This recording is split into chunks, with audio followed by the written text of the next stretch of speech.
Good morning students.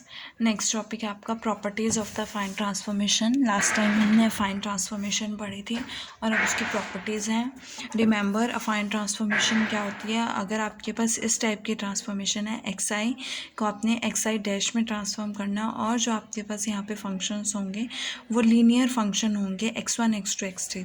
okay, then we can say that this is a fine transformation.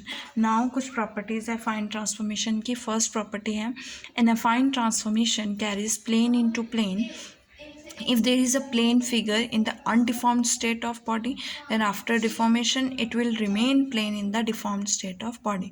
कि अगर आपके पास before deformation means force apply करने से पहले या बॉडी की स्टेट को चेंज होने से पहले जो अगर आपके पास जो है प्लेन है, there is a plane figure है, देन आफ्टर डिफॉर्मेशन वो प्लेन ही रहेगी डिफॉर्म्ड स्टेट में।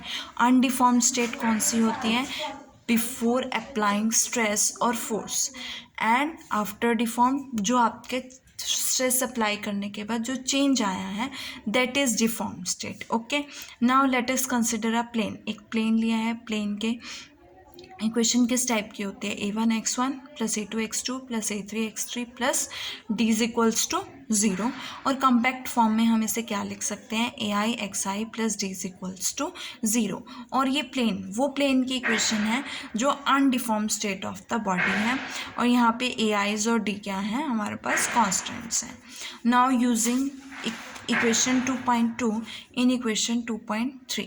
2.2 इक्वेशन क्या थी? जो आपके पास X I is equals to beta I zero, last article में थी ना ये, X I is equals to beta I naught plus del I J plus beta I J X J dash.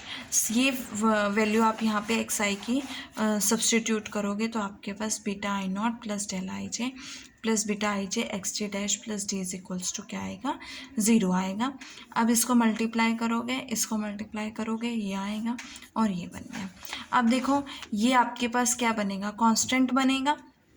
ये अगेन एक्स ए आई x J dash, ये पूरी term again constant होगी तो ये एक्स जे डैश है, मतलब ये x1 dash x2 dash x3 dash. तो some coefficient with x1 dash, some coefficient with x2 dash and up to so on. आपके पास कैसी इक्वेशन बनेगी? ये प्लेन की इक्वेशन बनेगी। So which is a linear equation in x1 dash x2 dash x3 dash. तो deform state में भी ये प्लेन को रिप्रेजेंट करेगा।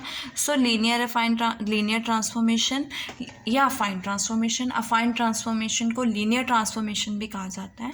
वो प्लेन टू प्लेन कैरी करती है। मीन्स अगर बिफोर डिफॉर्मेशन आपके पास प्लेन है तो आफ्टर डिफॉर्मेशन भी क्या रहेगा? प्लेन रहेगा। नाउ नेक्स्ट है rectilinear segment joining two points in undeformed state of body is transformed into rectilinear segment joining the corresponding points in the deformed state of body। देखो उसने क्या कहा है कि अगर आपके पास एक रेक्टिलिनियर सेगमेंट है जो दो पॉइंट्स को ज्वाइन कर रहा है इन अनडिफॉर्म्ड स्टेट, देन वो किस में ट्रांसफॉर्म होगा आफ्टर डिफॉर्मेशन? वो रेक्टिलिनियर सेगमेंट में ही ट्रांसफॉर्म होगा ज्वाइनिंग द जो उसके कॉरेस्पॉन्डिंग पॉइंट्स होंगे डिफॉर्म्ड स्टेट में। दैट इज़ स्ट्रेट लाइन जो है वो किस में कैरियड होगी? एक स्ट्रेट लाइन में ही कैरियड होगी। तो ये हमने डायग्राम बनाया है, ये अनडिफॉर्म स्टेट है, ये डिफॉर्म स्टेट है। एक हमने रेक्टिलिनियर सेगमेंट लिया है पी क्यू, ये आपके पास पी क्यू रेक्टिलिनियर सेगमेंट है। Joining P and Q and undeform state of P और क्यू को ज्वाइन किया है। और एक स्ट्रेट लाइन जो पी क्यू है वो किसकी इंटरसेक्शन होगी? दो प्लेन्स के इंटरसेक्शन एक स्ट्रेट लाइन होती है। तो वो दो प्लेन्स 1 and 2 हैं, इनके इंटरसेक्शन एक लाइन है that is P Q and that is made by joining the points P and Q in undeform state.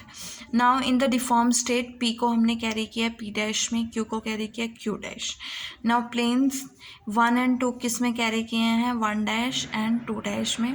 So P dash Q dash जो है वो किस प्लेन में लाई करेंगे? 1 डैश और 2 डैश में। मीन्स आफ्टर डिफॉर्म ये प्लेन्स 1 डैश एंड 2 डैश हो जाते हैं और पॉइंट्स पी डैश और क्यू डैश। तो अगेन जो है पी डैश क्यू डैश जो होंगे, देखो 1 प्लेन किस में कैरिड होगा? प्लेन में, क्योंकि लास्ट हमने लास्ट प्रॉपर्टी से फर्स्ट प्रॉपर्टी से हमने क्या रिजल्ट आया था कि प्लेन जो है प्लेन में कैरिड होगा, है ना, in affine transformation. So plane carried into plane, तो plane 1 carried into plane 1 dash and plane 2 carried into plane 2 dash.